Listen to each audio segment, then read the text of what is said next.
how it's being destroyed, especially from a black perspective, and things we can do to prevent the further destruction of our sexual system. Sexuality is something that is taught by culture. Sexuality is a reflection of the culture's spirituality, morals, and sociological principles. It's not just something that you do. It is an expression of your culture. It is something that you are taught. You're taught how to be sexual and how to feel when you're sexual. You just don't wake up and you're born into this thing. You're taught this. You're taught this makes you feel good, this makes you feel bad when you're little. If you do this, you'll feel good. If you do that, you'll feel bad. If you feel your head is spinning around and a little easy and queasy in your stomach, you're falling in love. Children are taught this. This is part of a sociological system. We're socialized into sexuality. Unfortunately, we're socialized into it from a European perspective, and that's where this problem comes in at. We have to purposely deprogram ourselves. We have to purposely, the brothers have to purposely look at black women's behinds and see a bowel movement come out of it. So you can stop looking at their behinds and seeing it as a sexual object. You purposely have to go around all day doing this.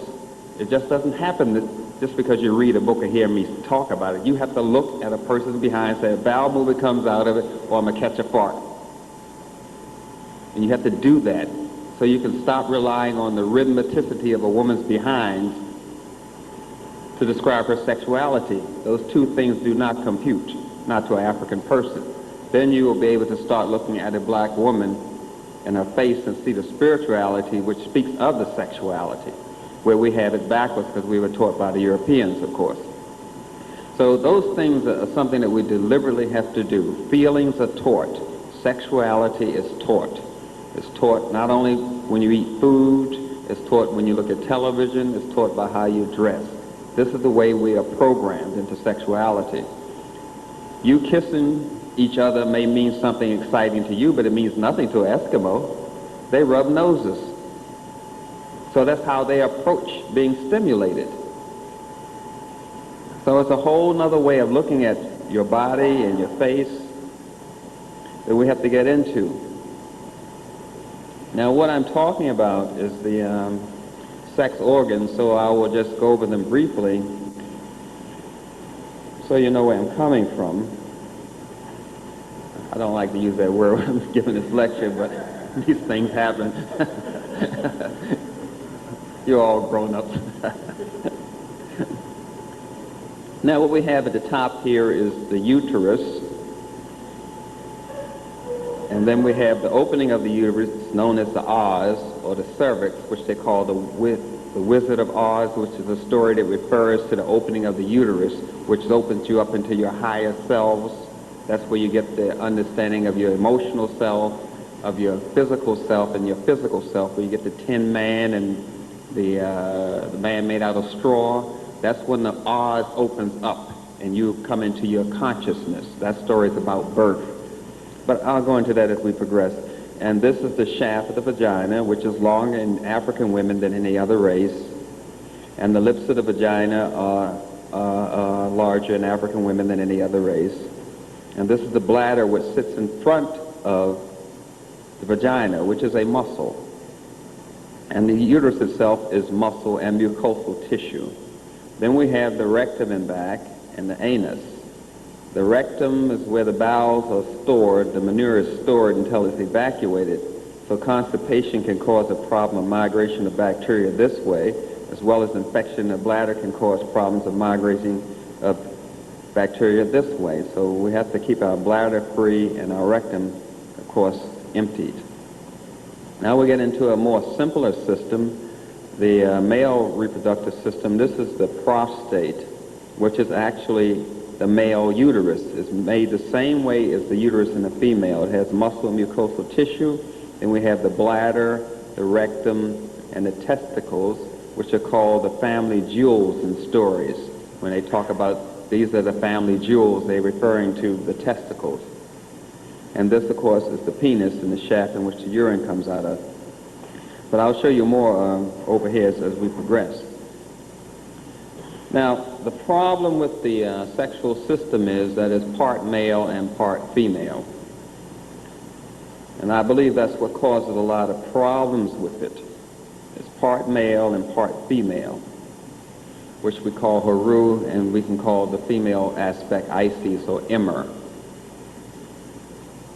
That's why when you have kings in European culture, the king or pope always changes his name to a female name when he becomes a pope, or when he becomes a king. They select a female name like Charles or Sam. These are female names. When they get into a higher consciousness, they change their names to a woman's name. That's why the pope always changes his name when he gets to office. We have a combination of what you can refer to as positive and negative, and then you get these two halves again combining in your present vehicle, which is known as a male or female body. This is symbolically represented here. I'll read it to you by Tehuti, who receives the life force from the two serpents, which is your male principle and your female principle, which gives you your life force. And this is being put into that body. This story is an African story. It's just that the Europeans have somewhat stolen it. Were you able to get that clearly? Okay. Thank you. Now, how this all happens is we are aligned with these tracks in our system during conception. Understanding when you're born, your earth body is put in the pineal gland, and when you hear your father, that stimulates your pineal gland, putting your body into earth orbit. We have these major orbits or rhythmicities of our system: an earth cycle, a lunar cycle, a solar cycle, and a galaxy cycle. The galaxy cycle is dominant. Even if they cut out your pineal gland, this rhythm will still be in your body. But we don't get into that rhythm because you have to be more or less spiritual and more or less grounded in your culture, because your culture defines your spirituality. Now, we don't worship our culture. We don't worship spirituality. We don't worship religions. We only worship the uncreated, which is God. Because anything created will go through cycles. The water, the air, you have the monsoons. Anything created goes through cycles. It goes through maturity, and then it deteriorates, be it a culture, be it a physical body. So you don't worship creation. You only worship the uncreated. And this is part of the creation cycle, which we call the fetus position, which it develops into, but this is how we start. And this is when the blueprint is laid in your body. This is the blueprint or track which receives information from the galaxy. You can only receive this kind of galactical stimulation through your pineal gland. And the pineal gland lays down the blueprint in your system, which receives that, which the Chinese call your acupuncture meridians, and the Indian people call it your chakras. This is in your brain tissue right here, which is destroyed by alcohol, by the way, and bleach and sugar, which you call malt liquor, destroys that, and vinegar destroys that, and white sugar destroys that, and we can get into that a little later. This is your brain cells here. This is the galaxy, as you would call it, that transduces this force into your body. And this is referred to as your third eye inside of your body. It's larger in African people than any other race. Your anatomical third eye. It has an orbit, it tilts, it spins, it travels around. It's floating in the third ventricle, which is amniotic, which is similar to amniotic fluid, which we call cerebrospinal fluid, which is referred to in the holy books like the Bible or Quran as the holy waters. These are your holy waters. And this galaxy moves. It's over top of the pineal gland, but it has its own orbit. It's really beyond my verbal description. But we're talking about the pineal gland. We're talking about what regulates the sexual system. That's why we have two functions for your sex organs. One is called reproductive, and the other is called regeneration. Reproductive system is called ejaculation. The regeneration system is called injaculation. And what you're trying to do when you stimulate your sexual glands is to go up this glandular highway, which is sometimes referred to as Jacob's ladder. You go up the glandular highway, going up the adrenals, the pancreas, the thymus, the thyroid, the pituitary to your pineal gland to stimulate that, and that's called regeneration. Then the energy force goes back down to your sexual glands again. That would be your testicles, the ovaries, that sort of thing. We have a glandular highway. What happens is when you're training people to breed, you only function on the glands below this marker here, the adrenals. You're down on these glands here, because that's part of the reproductive system, the sympathetic nervous system response to reproduction, which I will show you. But when you're training people to breed, you're only on the lower glandular system. Unfortunately, we were trained to breed, not to have sexual intercourse. It is to their benefit to keep us that way. Now, this is from the pyramid text. This is our ancestors describing this glandular network called the chakras, and called the acupuncture meridians by those yin-yang people who know next to nothing about science and very little about African people. You have the ik, which is your crown, your mirror, which is your third eye. You have your shakam, which is your thyroid. You have your kepra, which is your heart or thymus, and you have your which you say abdominal, abdomen. That means above, the house above your domain of the sun. This is the what they call your solar system inside of your body. And when you're above the domain of the sun, your they call it your abdomen. You see, and you're getting down to your pancreas and of course your reproductive system. And this is the glandular highway, but it also describes. This is why this animal looks like a dog is fighting here, because he's showing the separation between the lower, what they call the lower energy force field and the upper energy force field, as represented by ancestors when they weigh your heart against the feather of Ma'at on the scales of justice. In European culture, justice is blind. A lot of y'all say just us. What they mean is just this, we're in charge, you see. But we weigh it on these scales here. And then again, we show this glandular system or chakras, which are melanin clusters in your body, which are stimulated through regeneration, not reproduction. And it's shown again, which is why our ancestors did what you call corn rolling, which is symbolic of this system. To someone who does not understand the system, it is a design. All designs are language. If you know the language, it is not a design. But when you're reinforcing this information to children and you're using the same system in what they call corn rolling, which reinforces that. Again, it comes out of Africa. Everyone has stolen from us. The American Indians stole their rhythms from us, from the Yamasee and Cohitas. These were the Native Americans here before the so-called red man was here. They're using our beats and our clothing, and they're very racist too. Now, I'm going to show you the systems technically. We have each system controlled by a color, each system controlled by a musical note, a number, and a letter. If you look at the products that the Europeans manufacture, their biggest selling products will use these letters. They do use these colors. There's no accident. And they're coming out of this African system. Just as when they come into the black community with their police and their National Guard, they use an African military science. Whatever they're using is our stuff that's coming back at us, like country and western music is stride, rhythms created by African people. That's African music. Now y'all don't like it. Like classical music, orchestras, that comes out of the African string system. And then they use it. You don't like it. It's our stuff coming back again. Like the hair industry was started by African women who tried to do something with that white woman's limp hair. And they used to stand up for 6 and 12 hours trying to put curls in that slop. The whole salon industry was started by African women. The white women just took it over. All I'm saying is our science again.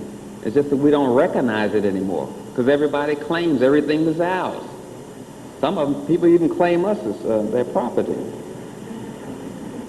Oh, it's too sickening to talk about. But nonetheless, those same little things I was showing you about the intertwining of the snake, which you call the medical symbol, the corn rolling of the hair, all that's reinforcing the glandular network that started with the sex glands, going to the adrenals, going to the pancreas, going to the thymus, the thyroid, pituitary, and back up to the pineal gland, which regulates the rhythmicity of the body, regulates the heat in the body, regulates your spirituality. The more melanin, the more civilized you are.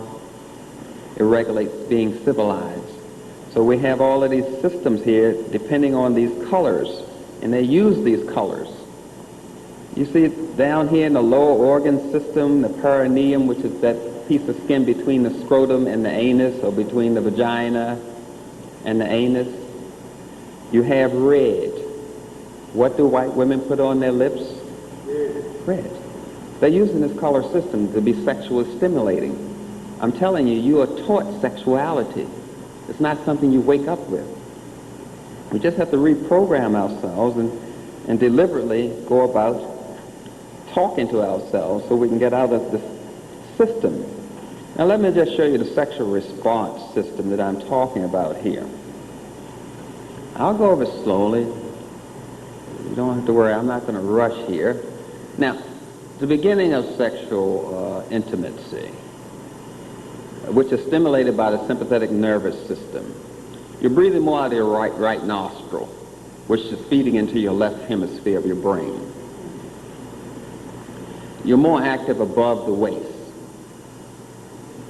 You start breathing heavy. Now you know you start breathing heavy, okay? And your thyroid gland fires off. That gets into the ah sound. The ah is the sound that stimulates the lungs and the thyroid. That feeds energy into ah, ooh, ow, more over there, more to the left. You know all those sounds you make. But when the lungs are firing off and the thyroid is firing off, it puts the large intestine at rest, basically. Because when you're involved in sex, you don't feel like you don't want to be eating food, and you don't have time to have a bowel movement or pee and all of that stuff. So all those other systems are shutting down in the sequence. So you have the heavy breathing. Then you get into the heart. You know, your heart starts pounding and all that goes with it. And your thymus gland is activated, which deactivates your small intestines because you're not interested in digesting food at this particular time, hopefully. I mean, there are white people that put mayonnaise and mustard and whipped cream on each other. You're aware of that. That's where you get the honey buns from, when they used to put honey on the homosexual boys behind and lick it off. And they put that into the vocabulary of the food, and they call it honey buns, and they lick that off. I'm not going to get into all that. But nonetheless, the lips and the labia swell, and the clitoris gets erect and the nipples get erect. Now this same way is how you gauge orgasm, because the foreskin of the penis is going to get darker, and the penis head is going to get flush, and the lips of the vagina are going to get darker. This is an anatomical sign and symptom of orgasm.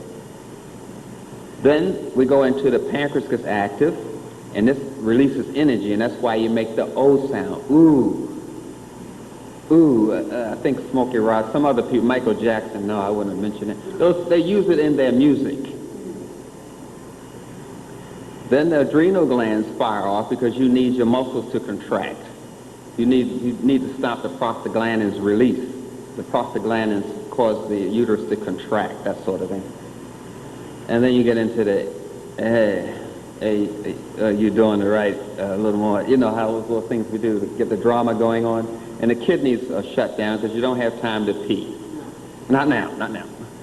So the vagina gets wet, the cowper glands wets the penis, which kind of gets like antibiotic, because you've been urinating through the shaft of the penis. Now this secretion from the cowper glands kind of purifies it so the sperm can come out. Now we understand that the seminal glands give the yellow color to the semen, where the prostrate gives the smell to the semen. And this is the ways you gauge whether the reproductive system of the male is starting to degenerate by the smell and by the color. Now, we enter phase 2 of sexual intercourse, which is the parasympathetic nerves, the system response. This is more breathing from your left nostrils, which stimulates the right hemisphere of your brain. Now you're down into more below-waist activity. The pupils or genital bones and the cranial bones get relaxed and start to separate, and they go into an orbit. They have the shift, and they start going into like an orbital kind of dance. That's the pupil symphysis bone, is that bone just above your penis and just above the uterus. That bone starts to separate because it's like 100 little bones in between this bone. It looks like your skull is one massive bone, but between each plate in your skull is little bones that allow your skull bones to move and shift according to the planets, according to the melanin's rhythmicity. All is a rhythmic cycle here. That inactivates your excretory system, which is basically waste. We're back to urine and all that sort of thing. Then your liver gets active, which helps get rid of impurities in your system, because you don't want to have impure egg and sperm and all that. So the liver is getting rid of whatever waste is floating around, and it also is feeding your brain and feeding your system, because your liver stores about 6 hours reserve supply of energy to keep you going in between meals, basically, and through the night. And that inactivates your gallbladder. So during all this process of sexual arousal, the blood rushes to your muscles. But once the muscles have had its limit, that's what we call threshold, then the muscles go into relaxation. It reaches threshold, it goes into relaxation, and then you get into activating your pineal gland, which, as I referred to, is regeneration or ejaculation. So the first part, which is sympathetic nervous system response, is the breathing response, and the parasympathetic nervous system response is a regeneration response. The sympathetic nervous system response is also referred to as the male principle or siren, and the parasympathetic nervous system response is referred to as Isis. Now, traditionally African people did not have sex when they were angry with each other, or when you're upset, or when you're sick. I consider having a cold being sick. I consider bumps on the face